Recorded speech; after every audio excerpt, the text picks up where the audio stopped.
Le 25 et 26 février 2021, l'Espace des Arts de Chalon-sur-Saône accueille des lycées de Saône-et-Loire dans le cadre d'un projet scolaire, les lycéades. Cet événement a été rendu possible étant donné son caractère scolaire. À noter que l'Espace des Arts est toujours fermé au grand public à cause du contexte sanitaire. Nous avons recueilli la parole de lycéens et d'acteurs du projet des lycéades, internes à l'Espace des Arts et externes.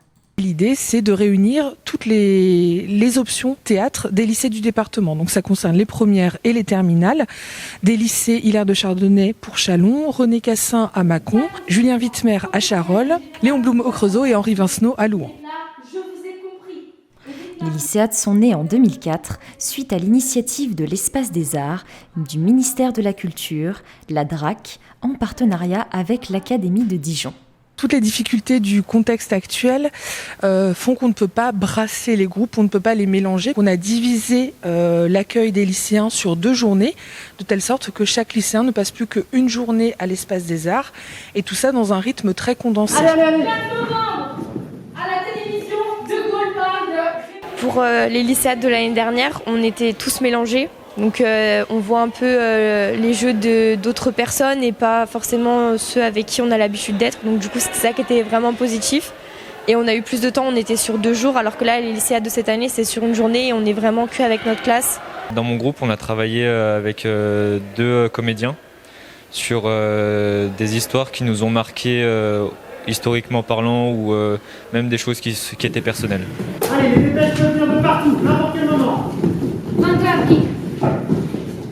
Les généraux Chal, Jour et Zeller, peu après rejoints par le général Salin, s'emparent du pouvoir à... Et ça permet de travailler avec des comédiens ou des metteurs en scène, ou même de faire des nouvelles rencontres, de se faire des nouveaux amis, etc. On peut mieux s'exprimer à l'oral. Par exemple, pour le bac de français, je sais que ça a bien servi. Le fait qu'on puisse parler, qu'on sache déjà s'exprimer devant des personnes. Et aussi le fait d'apprendre un texte par cœur, ça nous apprend beaucoup, je trouve, pour les études supérieures.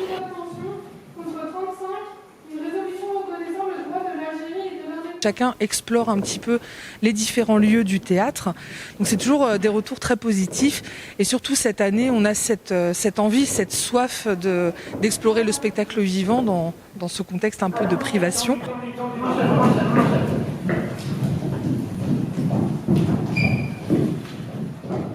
Les élèves vont rencontrer des comédiens avec lesquels ils n'ont pas l'habitude de travailler justement. Allez, ça va s'enchaîner. 21 novembre. Louis Jox est nommé ministre d'État chargé des Affaires algériennes. Les ateliers dans lesquels je suis allée hier et aujourd'hui, les élèves s'engagent vraiment à fond, font preuve d'énormément de créativité, jouent le jeu.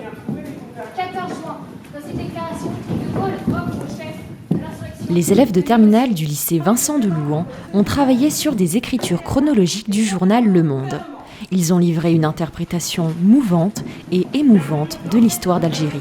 Ça fait vraiment du bien de se retrouver et d'aboutir à ces 2 journées qui sont un peu exceptionnelles à tout point de vue.